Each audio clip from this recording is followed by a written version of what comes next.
السلام علیکم دوستو، کیسے ہیں آپ سب؟ میں زبینہ فیاض ایک بار پھر آپ کے ساتھ تو میں شروع کر رہی ہوں دیباچہ بائی نگاہ راحل پارٹ 6۔ یہ منظر ڈرائنگ روم کا تھا۔ وہ دونوں میز کے ساتھ رکھے صوفے پر براجمان تھے اور وہ میز کے دوسری طرف رکھے صوفے پر بیٹھی، ہاتھ میں پانی سے بھرا شیشے کا گلاس لیے ہوئے تھی۔ پانی پینے کے بعد اس نے گلاس سامنے رکھی میز پر رکھا اور ان دونوں کو ایک نرم مسکراہٹ کے ساتھ دیکھا۔ اس سے پہلے وہ دونوں اس سے معمولی سی حال چال کے متعلق گفتگو کر رہے تھے۔ نینا، کیا تمہیں نہیں لگتا کہ تم نے یہ انٹرویو کچھ ٹھیک نہیں کیا؟ کچھ لمحوں کی خاموشی کے بعد احسن صاحب نے اس سے کہا تو وہ ایک دم حیران ہوئی اور پھر اس نے ایبرو جھکائے جیسے اسے ان کی بات سمجھ آ گئی ہو۔ جی، آپ نے بالکل ٹھیک کہا، ابھی اس کے 4 سوال رہتے تھے، اس نے مسکراتے ہوئے کہا۔ اس کی ہنس مزاح بہت اچھی تھی، لیکن انہیں اس وقت اس کی کسی بات پر ہنسی آنا ناممکن تھا۔ نینا، میں یہ نہیں کہہ رہا، انہوں نے تڑاک سے کہا تو وہ ایک دم خاموش ہوئی۔ بابا، پھر آپ کیا کہنا چاہتے ہیں؟ پلیز کھل کر بات کریں، اس نے دھیمے لہجے میں کہا۔ دیکھو نینا، تم نہیں جانتی میکائل کو، یہ جو سیاستدان ہوتے ہیں نا، یہ جب چاہیں کسی بھی انسان کے ساتھ کچھ بھی اس بات پر انہوں نے تھوڑا سا زور دیا کر سکتے ہیں۔ انہوں نے اس سے وہی کچھ کہا جو ایک باپ اپنی بیٹی سے کہہ سکتا تھا۔ وہ ایک روایتی باپ تھے، اپنی بیٹی کو ان باتوں سے خوف دلانا چاہ رہے تھے جس کا خوف اس کے دل میں بالکل نہیں تھا۔ بابا، آخر میکائل کیا کر سکتا ہے؟ وہ لمحے بھر کے لیے رکی۔ اس کے بولنے کا انداز ہمیشہ کی طرح ویسا ہی تھا، دھیما، گہرا اور سنجیدہ۔ کیا وہ مجھے بے عزت کرے گا؟ اس نے مزید کہا۔ کیا وہ مجھ سے میرا رزق چھین لے گا یا پھر وہ مجھ سے میری زندگی چھین لے گا؟ اس نے اپنی بات مکمل کی۔ احسن صاحب خاموش ہو گئے۔ انہیں دل ہی دل میں خوشی ہوئی کہ نینا یہ جانتی تھی کہ وہ اسے میکائل کی کن باتوں سے خوفزدہ کر رہے تھے، لیکن وہ یہ بھول گئے تھے کہ نینا تھی ایک باہمت لڑکی۔ بابا، جب جان، رزق اور عزت اللہ کے ہاتھ میں ہے تو پھر ڈر کیسا؟ اس نے احسن صاحب کو دیکھتے ہوئے اب کی بار کافی پراعتماد انداز میں کہا تو احسن صاحب کے ماتھے پر بل نمایاں ہوئے۔ وہ صوفے سے اٹھ کھڑے ہوئے۔ انہیں یوں کھڑا ہوتا دیکھ کر وہ اور حلیمہ صاحبہ بھی صوفے سے اٹھ کھڑے ہوئے۔ کاش تم نے اس فیلڈ کا انتخاب نہ کیا ہوتا، انہوں نے کچھ افسردگی سے سر ہلاتے ہوئے اسے کہا اور پھر بھاری قدم چلتے ہوئے اپنے کمرے میں چلے گئے۔ حلیمہ صاحبہ بھی ان کے پیچھے کمرے میں چلی گئی۔ احسن صاحب کے الفاظ نے جیسے نینا کا دل توڑ کر رکھ دیا۔ اس کی آنکھوں میں ایک نمی کی لہر ابھر آئی جسے اس نے انگلی کے ایک پور سے صاف کیا اور پھر ایک زخمی سے انداز میں مسکرائی۔ دوسری طرف استنبول کے آسمان پر کچھ ہی دیر پہلے آتش گیر نارنجی رنگ کی روشنی پھیلی تھی جو اب نرم گلابی اور گہرے ارغوانی رنگوں کے سائے میں بغیر کسی رکاوٹ کے ڈوب رہی تھی۔ بادل کسی برش کے اسٹروک کی طرح آسمان کے کینوس پر رقص کر رہے تھے۔ یہ منظر تھا اسی محل جیسے گھر کا۔ سیڑھیاں سرخ قالین سے ڈھکی تھی، وسیع لاؤنج بہت سی مصنوعی سفید روشنیوں کی چمک سے روشن تھا۔ وہ گھر میں داخل ہوا، دھیرے سے چلتا ہوا لاؤنج تک آیا اور صوفے پر ٹانگ پر ٹانگ جمائے بیٹھا۔ اس کے پیچھے ایک اور شخص بھی لاؤنج میں آیا اور برابر والے صوفے پر اسی کی طرح ٹانگ پر ٹانگ جمائے بیٹھا۔ اس نے ایک نظر مراد کو مسکرا کر دیکھا۔ مراد بیگ، کیا اسے معلوم ہوا کہ آپ کون ہیں؟ ایرن نے سوال کیا۔ وہ اسی کا ہی ہم عمر تھا۔ سیاہ بال جیل کے ساتھ سیٹ کیے گئے تھے، سرمئی پرکشش آنکھیں اور دراز کٹ ٹی شرٹ اور جینز میں ملبوس۔ وہ بھی مراد سے کچھ کم نہیں تھا، اس کی طرح ہینڈسم اور خطرناک سازشیں چلنے والا۔ اس کی بات سن کر مراد زیر لب مسکرایا۔ اس نے سامنے میز پر رکھی سگریٹ اٹھائی اور جینز کی جیب سے ایک لائٹر نکالا اور اس سگریٹ کو جلایا۔ پھر ایک سگریٹ کا گہرا کش لیا اور اسے معنی خیز نگاہوں سے دیکھا۔ سگریٹ کا دھواں ہر سو پھیل چکا تھا۔ کیا تمہیں لگتا ہے مجھے اتنی آسانی سے ڈھونڈ لے گا؟ اس نے کافی اعتماد کے ساتھ سوال پر سوال کر ڈالا۔ نہیں، لیکن براق بہت چالاک ہے، اس نے نفی میں سر ہلاتے ہوئے اسے جیسے خطرے کے بارے میں آگاہ کیا۔ یہ سن کر مراد قہقہہ لگا کر ہنسنے لگا۔ اس کے یوں ہنسنے کی وجہ ایرن کی سمجھ میں نہ آئی۔ آپ ہنس کیوں رہے ہیں؟ اس نے ناسمجھی سے پوچھا۔ تم نے بات ہی ایسی کی ہے، اس نے شانے اچکا کر فوراً جواب دیا۔ ایرن کچھ شرمندہ سا ہو گیا۔ تم جانتے ہو ایرن، براق کو جس دن پتہ چلے گا کہ میں کون ہوں، وہ دن اس کی تباہی کا دن ہوگا، اس نے اب کی بار کہا تو اس کی آنکھوں میں نفرت کی لہریں خوب واضح تھیں۔ اور اس نفرت کے باعث وہ کتنا آگے تک پہنچنے والا تھا اس کا اندازہ کسی کو نہیں تھا۔ کیا اس کا آپ پر کبھی شک بھی نہیں گیا؟ ایرن نے چند لمحے بعد پوچھا۔ شک کا پتہ نہیں، مگر اس نے آج مجھے تقریباً پکڑ ہی لیا تھا، اس نے ایبرو جھکا کر کہا اور سگریٹ کا ایک کش بھرا۔ اچھا پھر؟ سوال پھر فوراً پوچھا گیا۔ پھر کچھ نہیں، وہ بے وقوف نہیں پہنچ سکا میرے تک، کیونکہ میرات تک پہنچنے کے لیے میرات ہی کی اجازت چاہیے ہوتی ہے۔ تو اس نے اپنے الفاظ پر زور دیتے ہوئے کافی یقین اور اعتماد سے کہا، اور پھر وہ دونوں کہا لگا کر ہنسنے لگے، یوں جیسے فتح ملنے سے پہلے ہی فتح کے خواب دیکھ کر جشن منا رہے ہوں۔ میں سوچتا ہوں جس دن اسے پتہ چلے گا کہ آپ ہی، وہ روانی میں کہتا ہوا اس کا وہ نام لینے لگا تھا جس نام سے براق میرات کو پہچانتا تھا۔ شش، خاموش ہو جاؤ ایرن، دیواروں کے بھی کان ہوتے ہیں، میرات نے اپنے لبوں پر انگلی رکھتے ہوئے خاموش رہنے کا اشارہ کرتے ہوئے کہا، اور پھر وہ مسکرایا اور سگریٹ کے کش بھرنے لگا۔ جیمرے خاتون میرائے کی سالگرہ کے لیے کیک تیار کر چکی تھی۔ انہوں نے کیک کو ڈائننگ ٹیبل پر نفاست کے ساتھ رکھا اور پھر ایک نظر اسے دیکھا۔ ان کے چہرے پر ایک نرم اور شفیق سی مسکراہٹ قائم ہو گئی۔ وہ جب بھی اپنے بچوں کے لیے کوئی کام کرتی، ان کے دل کو اسی طرح کی تسکین نصیب ہوتی۔ جب یامان بے حیات تھے تب جیمرے خاتون ان کے لیے بھی یوں مختلف ڈشز بنایا کرتی، اور ہر بار یامان بے ان کی ڈشز کی خوب تعریف کرتے۔ میرائے دیکھو، میں نے تمہارے لیے کیک بنایا ہے، انہوں نے تھوڑا بلند آواز میں اسے پکارا۔ قدموں کی آواز، وہ ڈائننگ روم سے باہر نکلی اور سیڑھیوں کی جانب دیکھا۔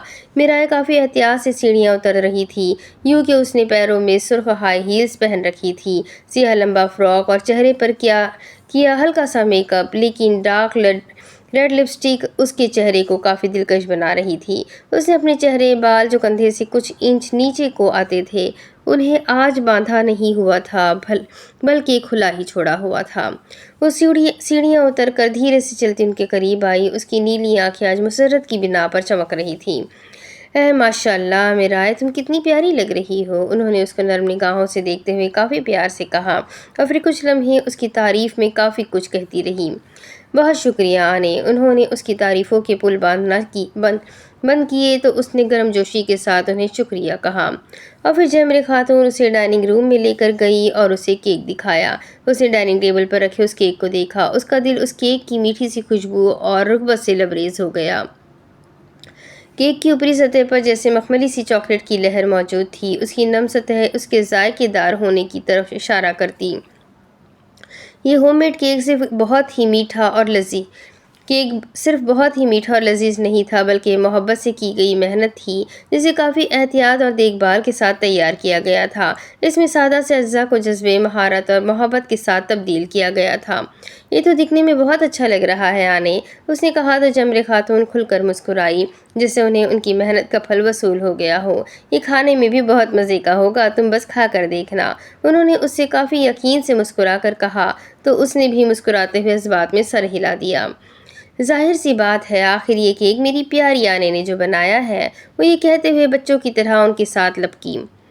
انہوں نے اس کے کندھوں کو شفقت کے ساتھ تھپتھپایا۔ وہ دونوں کچھ دیر آپس میں ادھر ادھر کی باتیں کرتی رہیں، اور پھر میرائے کو اپنے موبائل کی بجنے کی آواز آئی۔ موبائل اس کے بیڈ روم میں پڑا تھا، کال کی رنگ ہونے کی ہلکی سی آواز ڈائننگ روم تک آ رہی تھی۔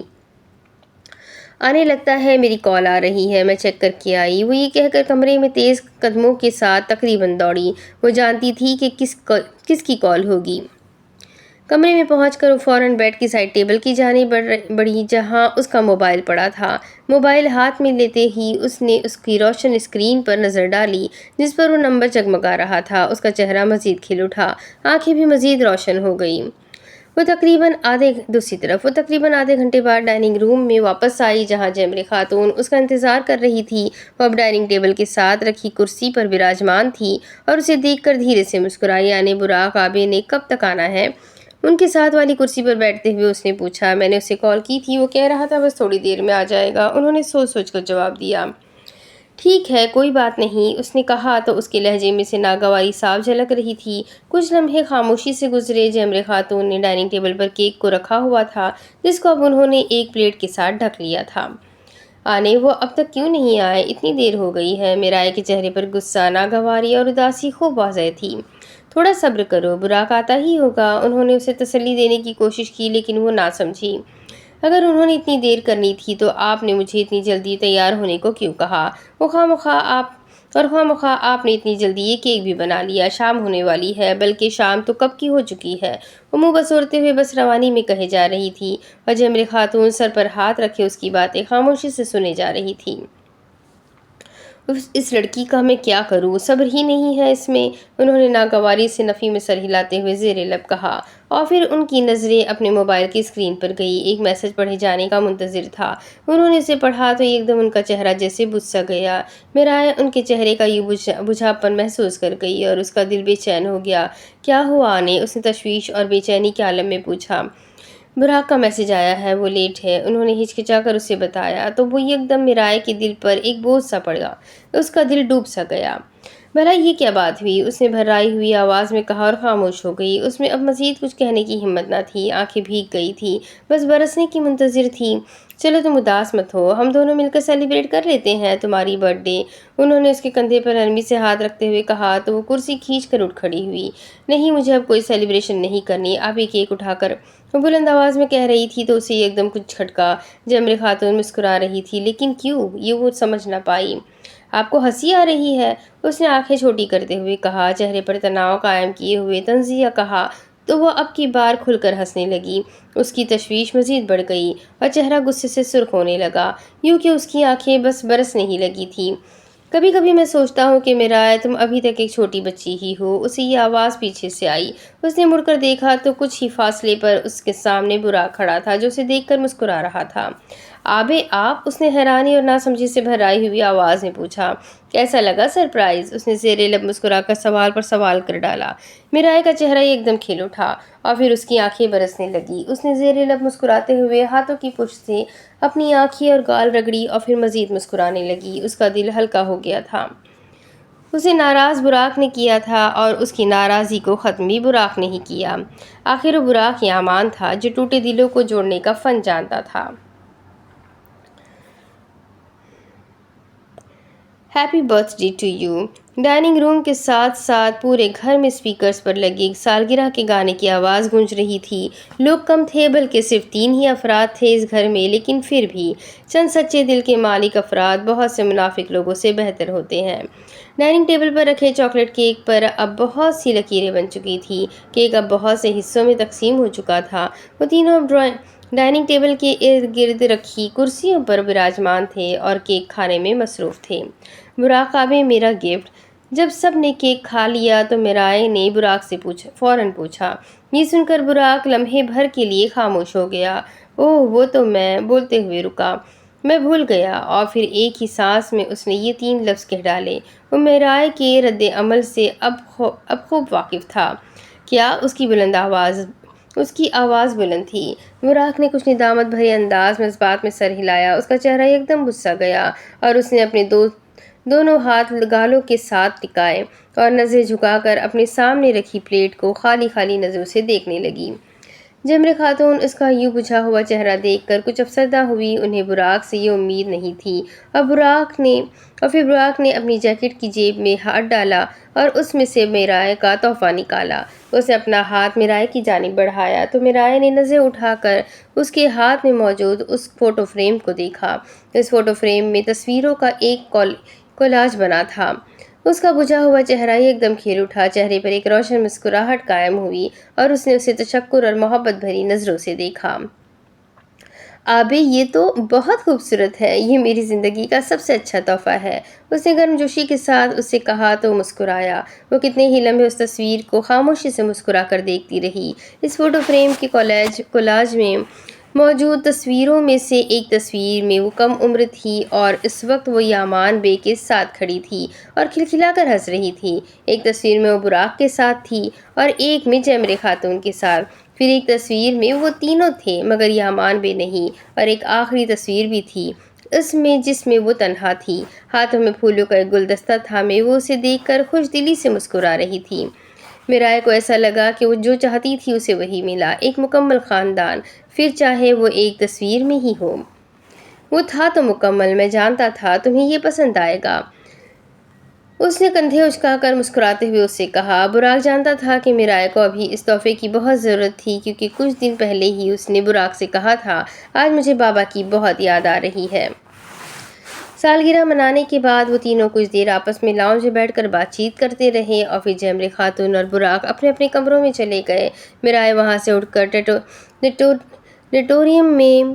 نیٹوریم میں آئی اور وہاں چہل قدمی کرنے لگی۔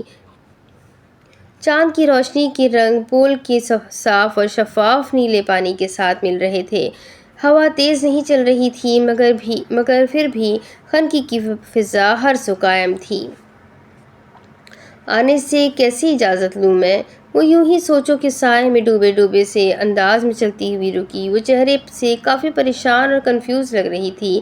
ہاں، ایک آئیڈیا۔ وہ ایبرو اچکاتے ہوئے زیر لب مسکرائی۔ وہ اب کی بار تیز قدموں کے ساتھ جیمرے خاتون کے کمرے تک گئی۔ دروازہ تھوڑا سا کھلا تھا۔ دروازہ پورا کھول کر اس نے انہیں پکارنے کے لیے کمرے میں جھانکا۔ جیمرے خاتون عشاء کی نماز پڑھ رہی تھی۔ انہیں نماز پڑھتا ہوا دیکھ کر اس کے قدم رکے۔ وہ دروازے کے ساتھ ٹیک لگا کر کھڑی ہوئی اور انہیں خاموشی سے نماز پڑھتا ہوا دیکھنے لگی۔ انہیں یوں دیکھ کر اس کے دل میں ایک عجیب سی گھٹن ہو رہی تھی۔ وہ بھی پہلے نماز پڑھا کرتی تھی، لیکن بہت کم، اور اب تو اس نے نماز پڑھنا بالکل ہی چھوڑ دیا تھا۔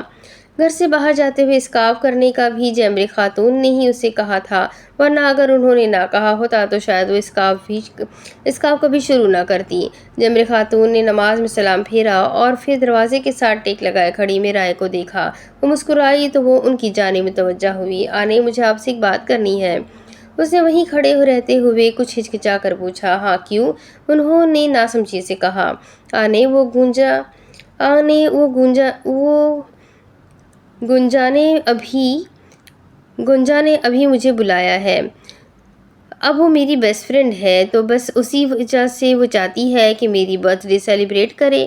وہ اپنے الفاظ کافی سوچ سوچ کر ادا کر رہی تھی۔ جیمرے خاتون تھوڑا حیران ہوئی۔ تم اسے گھر بلا لیتی؟ انہوں نے چند لمحے بعد کہا تو وہ ایک دم گھبرا سی گئی۔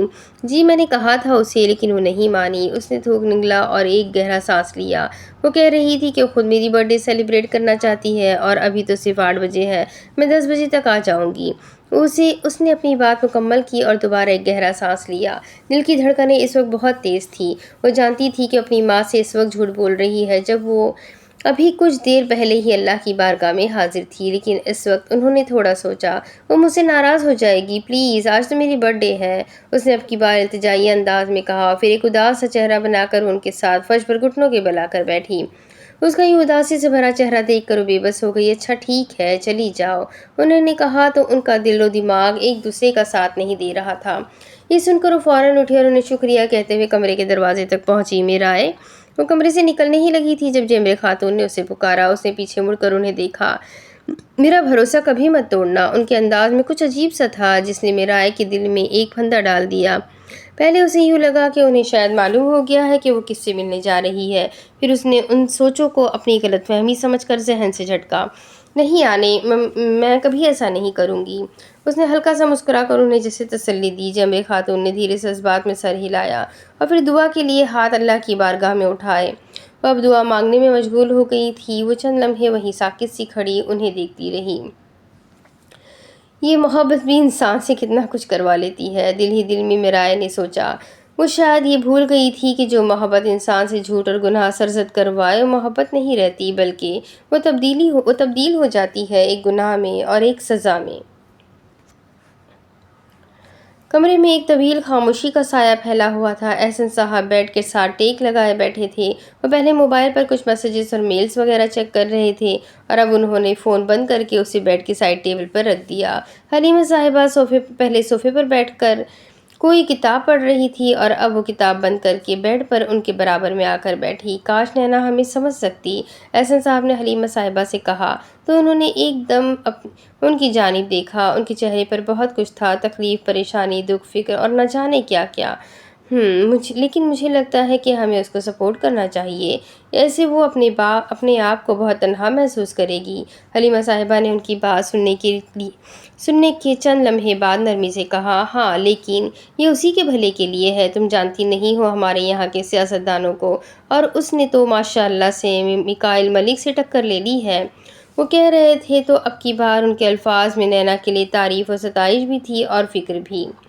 احسن وہ حق کے لیے لڑ رہی ہے اور ہمیں اس کا ساتھ دینا ہوگا۔ انہوں نے اب کی بار تھوڑا سنجیدگی سے کہا تو احسن صاحب نے ایک دم ان کی جانب دیکھا اور پھر خاموشی سے اس بات میں سر ہلا دیا یوں کہ ان کی بات سے 100% اتفاق کر لیا ہو۔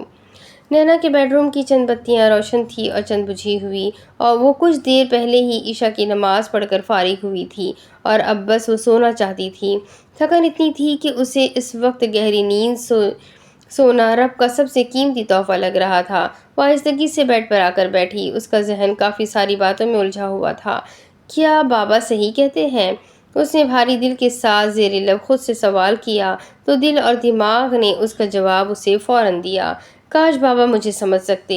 وہ زیر لب بڑبڑائی تو اس کی آنکھوں میں نمی امڑ آئی۔ اس کا ذہن اس وقت جیسے بہت سی جنگیں ایک ہی وقت میں لڑ رہا تھا۔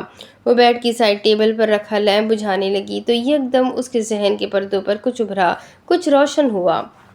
وہ فوراً بیڈ سے اٹھی، کمرے کی الماری تک گئی، اسے کھولا اور بالائی خانے میں رکھا قرآن مجید احتیاط کے ساتھ نکالا، سر پر دوپٹہ ٹھیک سے لیا اور قرآن مجید ہاتھ میں تھامے وہ صوفے پر آ کر بیٹھی۔ رات اب کافی گہری ہو چکی تھی، کمرے کی کھڑکیاں ریشمی پردوں سے ڈھکی تھیں، پردے باہر چلنے والی تیز اور ٹھنڈی ہوا کے باعث لہرا رہے تھے۔ وہ قرآن مجید کو ترجمہ اور تفسیر کے ساتھ 2 مرتبہ پڑھ چکی تھی اور اب وہ تیسری بار اس کو ترجمہ اور تفسیر کے ساتھ پڑھ رہی تھی۔ اس نے سورہ فاتحہ پڑھنا شروع کی، تعوذ، تسمیہ، پہلی اور دوسری آیت، ان سب کو ترجمہ اور تفسیر کے ساتھ پڑھنے کے بعد اب باری تیسری آیت کی تھی۔ بہت مہربان، نہایت رحم فرمانے والا ہے۔ اس نے پہلے اس آیت کی عربی میں تلاوت کی، اس کی آواز کافی خوبصورت اور نرم تھی، اور پھر اس نے اس آیت کی تفسیر پڑھنا شروع کی۔ حالانکہ وہ پہلے بھی قرآن کو ترجمہ اور تفسیر کے ساتھ 2 بار مکمل کر چکی تھی، مگر قرآن کا تو یہ معجزہ ہے کہ اسے بار بار پڑھنے سے ہر بار آپ کو کسی نئی بات کا علم ہوتا ہے، کیونکہ قرآن کی معلومات محدود نہیں۔ رحم کا معنی ہوتا ہے بہت بہت رحم کرنے والا۔ وہ اپنی انگلی قرآن کی تفسیر کے صفحے پر لکھی سطروں پر ہر لفظ زیر لب ادا کرنے کے ساتھ پھیرتی۔ آنکھوں میں وہ چمک امڑ آئی تھی جو ہمیشہ قرآن پڑھتے ہوئے آتی۔ اس کا ایک اور معنی ماں کی ممتا یا ماں کی کوکھ بھی ہے۔ یہ معنی دینا اور کسی کو سخت غصہ ہونے کے باوجود چھوڑ دینے کو بھی کہتے ہیں۔ یہ مبالغے کا صیغہ ہے، یعنی اس میں رحم کا عنصر بہت زیادہ پایا جاتا ہے۔ وہ پڑھ رہی تھی، دل میں سکون کی لہریں قائم ہوئے جا رہی تھی۔ رحیم کا معنی ہے بار بار رحم کرنے والا، وہ جس کی فطرت میں بہت رحم ہو۔ اگر اللہ رحمان اور رحیم نہ ہوتا تو دنیا کبھی آباد نہ رہ سکتی، بلکہ کب کی فنا ہو چکی ہوتی۔ اس نے صفحہ پلٹا، ایک گہری سانس لی اور اگلے صفحے پر تحریر کردہ سطور پڑھنے لگی۔ ہمیں اکثر لگتا ہے کہ اگر ہم سے کوئی غلطی یا گناہ سرزد ہو جائے تو اللہ تو ہم سے ناراض ہو گیا ہوگا۔ ایسا نہیں ہوتا، یہ خصلت تو انسانوں کی ہے، اللہ کی نہیں۔ اللہ تو انسانوں کی بہت سی غلطیوں اور گناہوں کو اس کی صرف ایک نیکی پر بھی نظر انداز کر دیتا ہے، مگر انسان تو آپ کی تمام اچھائیوں کو آپ کی ایک برائی پر فراموش کر دیتے ہیں۔ یہ پڑھنے کے بعد وہ چند لمحے رکی، اس نے آنکھیں بند کی۔ اللہ میرے جانے انجانے میں کیے گئے تمام گناہوں کو معاف فرما دے۔ دل ہی دل میں اس نے اللہ سے اپنے ہر گناہ کی معافی مانگی اور پھر آنکھیں کھولی اور دوبارہ صفحے پر لکھی ان سطور کی جانب متوجہ ہوئی۔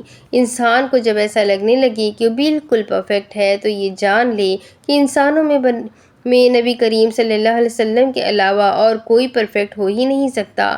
ہر انسان سے غلطیاں ہوتی ہیں اور سب سے بہتر انسان وہ ہے جو ان غلطیوں کی معافی مانگ کر ان سے سیکھے۔ صفحہ پلٹنے کی ہلکی سی آواز کمرے میں لہرائی۔ غلطیوں سے سیکھنا ایک آرٹ ہے، اور جو یہ آرٹ سیکھ لے اسے کامیابی سے کوئی نہیں روک سکتا۔ اس لیے ہمیشہ اللہ سے معافی مانگتے رہنا چاہیے۔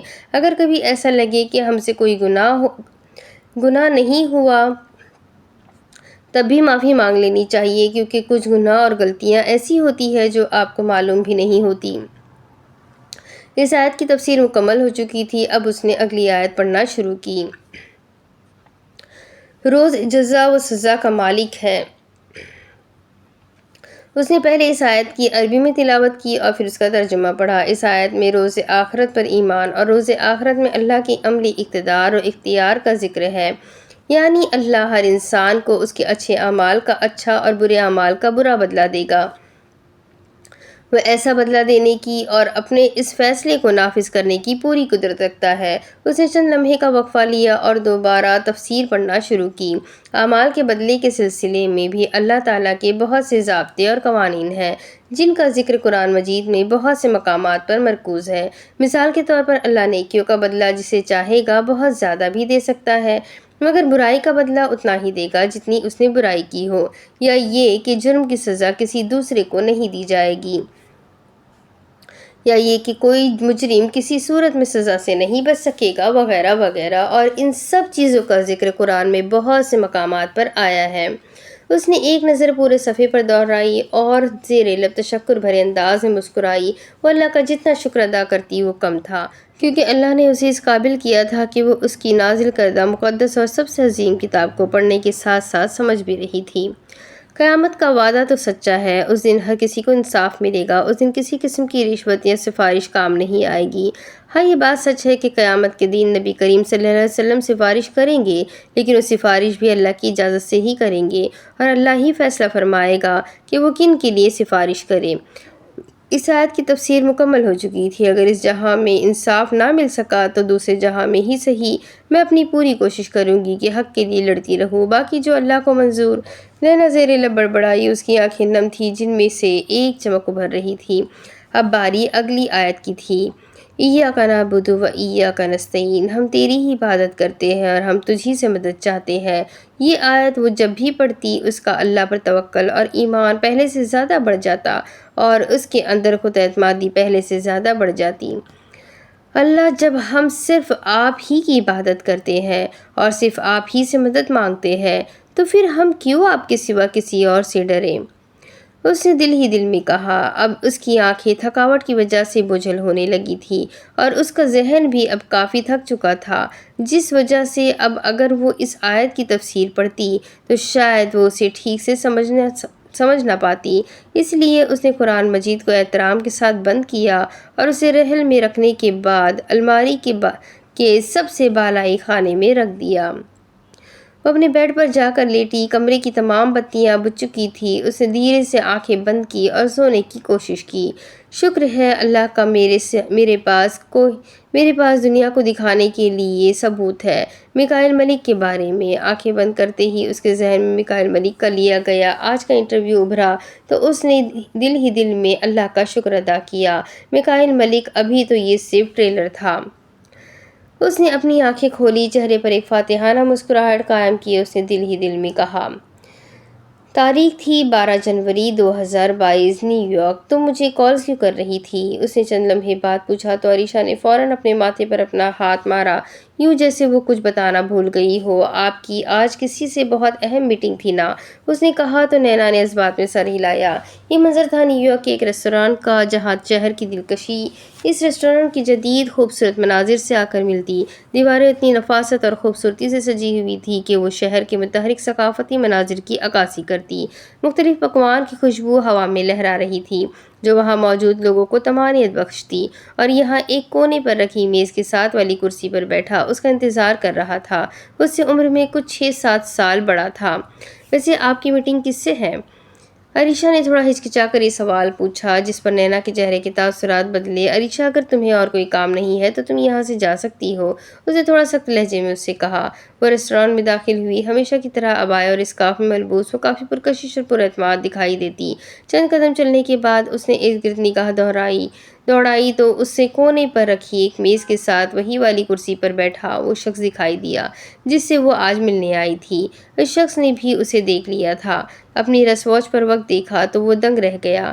وہ بالکل وقت پر آئی تھی، 1 منٹ بھی اوپر نیچے نہیں ہوا تھا۔ وہ اسے دیکھ کر زیر لب مسکرایا۔ وہ چھوٹے قدم چلتی ہوئی ان کی میز تک پہنچی۔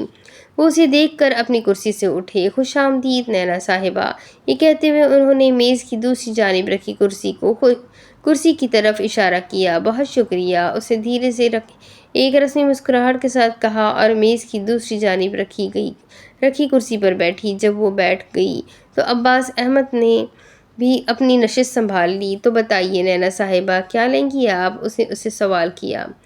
کافی، اس نے چند لمحے بعد جواباً کہا۔ ٹھیک ہے، اس نے سر بات میں ہلاتے ہوئے کہا، اور پھر ویٹر کو بلایا، ویٹر کو 2 کپ کافی کا آرڈر دیا۔ ویٹر آرڈر لینے کے بعد وہاں سے چلا گیا۔ عباس احمد پھر اس کی جانب متوجہ ہوا۔ میکائل ملک سے متعلق آپ مجھے کیا معلومات دینا چاہتے تھے؟ اصل بات کی شروعات نینا نے کی۔ اس کے چہرے پر اب حد درجہ کی سنجیدگی تھی۔ عباس احمد نے ایک گہرا سانس لیا۔ نینا صاحبہ، میکائل ملک جیسا لوگوں کو نظر آتا ہے ویسا وہ ہے نہیں۔ اس بات پر نینا کو کوئی شک نہیں تھا۔ کیوں، ایسی کیا بات ہے؟ لیکن اس نے پھر بھی وجہ پوچھنا مناسب سمجھی۔ اس سے پہلے میں آپ کو کچھ بتاؤں، آپ یہ ویڈیو دیکھ لیں۔ انہوں نے بغیر کوئی تمہید باندھے اور پھر میز پر رکھے اپنے موبائل کو ہاتھ میں لیا۔ اس کی اسکرین روشن ہوئی۔ چند لمحے بعد انہوں نے اس پر ایک ویڈیو آن کی اور موبائل نینا کی طرف بڑھا دیا۔ اس نے ناسمجھی سے پہلے عباس احمد کے چہرے کو دیکھا اور پھر ان کے موبائل کو۔ نینا نے موبائل اپنے ہاتھ میں لیا اور اس کی روشن اسکرین پر چلتی وہ ویڈیو دیکھنے لگی۔ اس کے چہرے پر ایک کے بعد ایک رنگ آ کر گزرتا، اس کے ہوش اڑ گئے تھے۔ یہ تو راجیش ہے، وہی دہشت گرد تنظیم کا سربراہ جو کئی سالوں سے پاکستان اور افغانستان میں تباہی مچاتا آ رہا ہے۔ اس نے حواس باختگی کے ساتھ کے عالم میں دھیرے سے کہا تو آس پاس موجود کچھ لوگ کچھ سن نہ سکے۔ حالانکہ وہ دونوں آپس میں اردو میں ہی بات کر رہے تھے، لیکن پھر بھی احتیاط ضروری تھی۔ ہاں، یہ وہی ہے، سمجھے، اگر ہم میکائل کا چہرہ سامنے لے آئے تو ہم اس راجیش کو بھی پکڑوانے میں مدد کر سکتے ہیں۔ عباس احمد سینے پر بازو لپیٹے سنجیدگی سے اسے یہ بتا رہا تھا۔ وہ خاموش ہوئی، کچھ سوچا۔ کیا ان کی یہ ملاقات پاکستان میں ہوئی؟ تو وہ نینا سے اسی سوال کی توقع کر رہا تھا۔ نہیں، لندن میں۔ یہ سن کر اس نے اس بات میں سر ہلایا۔ اسے یہ سن کر کوئی حیرانی نہیں ہوئی تھی۔ اس کے ذہن کے پردوں میں بھی کہیں نہ کہیں لندن ہی موجود تھا۔ وہ جانتی تھی کہ میکائل جیسا شخص جو اپنی ساری زندگی پاکستان کی خدمت کے لیے وقف کرنے کی باتیں کرتا ہے، اس کے آدھے سے زیادہ رشتہ دار وہیں رہائش پذیر ہے، اور تو اور اس کی جائیدادیں لندن میں ہی موجود ہے، جس کی ساری ڈیٹیلز انٹرنیٹ پر موجود تھی۔ یوں سمجھ لینا اچھا تھا کہ ان لوگوں کے لیے اپنے جرم کو چھپانے کے لیے سب سے مؤثر جگہ لندن ہی تھی۔ اور کب ہوئی؟ اگلا سوال پوچھا گیا تو عباس احمد نے کچھ لمحے سوچا۔ پچھلے مہینے کی 14 تاریخ کو، اس نے جواب دیا۔ میکائل یہ بھول گیا کہ وہ اپنے ہی ملک کا سودا کر رہا ہے۔ چند لمحے بعد نینا نے کہا، تو اس کے لہجے میں بہت کچھ تھا، دکھ، تکلیف، نفرت، لالچ اور ہرس، سب بھلا دیتا ہے۔ اس نے ایک ہی جملے میں سارا مسئلہ واضح کیا۔ ویٹر ان کی ٹیبل کے قریب آیا۔ ٹرے میں نفاست کے ساتھ رکھے ہوئے کافی کے کپ اس نے باری باری ان دونوں کے سامنے رکھے اور پھر چلا گیا۔ اس کا مطلب یہ ہوا کہ میکائل اس دہشت گرد تنظیم سے رابطہ ہے جسے ایڈ اور ٹرین انڈیا کرتا ہے۔ ایک گہری سوچ میں ڈوبے ہوئے وہ جیسے معاملے کی تہہ تک پہنچنے کی کوشش کر رہی تھی۔ عباس نے کافی کا ایک گھونٹ بھرا۔